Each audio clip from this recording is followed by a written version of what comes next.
Hey, I'm Luke with weddingfilmcoach.com, and today we're going to talk about using the Sony A7 III for filmmaking.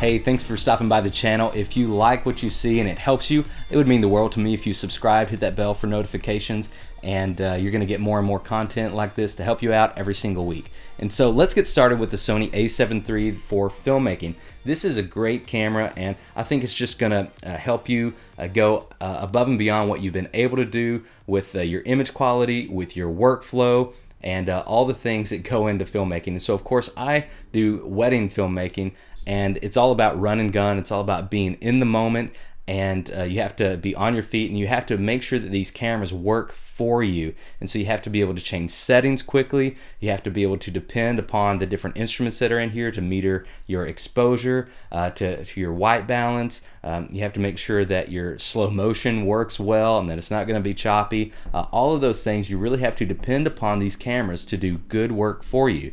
And so far with the A7 III, I've been nothing but satisfied. And so here's a few features on why I think the Sony A7 III might be a great upgrade or the great next camera, or even a B camera for you for your next filmmaking venture. And so I'm going to go ahead and roll some footage from a commercial shoot I went out on recently. And we shot a car doing some drag racing, and I got some drone footage too that was really cool. But this camera really did a great job. I shot all of this handheld. I usually use a gimbal. For whatever reason, I did not pack that into my car that day to go to the shoot. Thankfully, it was just a couple hours, and I was helping out another filmmaker. But whatever, Luke. And so I had to do everything in handheld, but I think this camera did very well. The in-body image stabilization, as you can see, worked tremendously. And of course, we didn't have any low light. We had a great golden hour setting. The light was gorgeous, but the image quality is nice and crisp, even in 120 frames per second. Most of this you're seeing is in 120 frames per second. And I dropped my shutter up to 1/250 to make sure that slow motion is buttery smooth. And I really didn't have to use much ISO. Played around with my aperture a little bit for different situations, but this camera was able to handle it all. Got some incredible shots. Didn't have to worry about it overheating. I didn't have to worry about the battery running out. Did it all on one battery. Didn't have to worry about any issues with the SD card or the memory in here. The screen, I could see the screen well. Again, we were outside in golden hour. It was bright enough to where a lot of LCD screens don't show up very well, and so the LCD screen worked well for me. The autofocus, the touch panel, all of that worked great.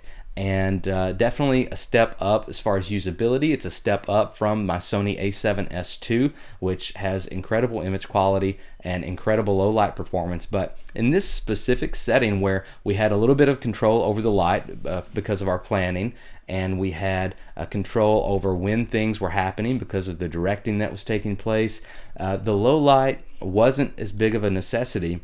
But making sure that I could get my shots quickly, that we could get through the different things that the director needed for the day, this was really important, and it definitely helped my workflow. It maximized my effectiveness as somebody who was hired in to come and shoot for this film. And so with all that considered, I really highly recommend getting this camera if you're into filmmaking, if you're going to do short films, if you're going to do wedding films, if you're going to do commercial films. Pick up this Sony A7 III. It is going to be a great upgrade for you, a great first camera, or even a great B camera for you. And so I hope this was helpful to you. I hope the footage looked great to you. And if you plan on picking this up, it would mean the world to me if you use the links in the description below, because that'll help me out, give me a small commission, and it doesn't cost you anything extra. And hey, you help somebody out that loves to do what you do. I would really appreciate that. So thanks for watching, and have a great day, and I'll see you in the next video.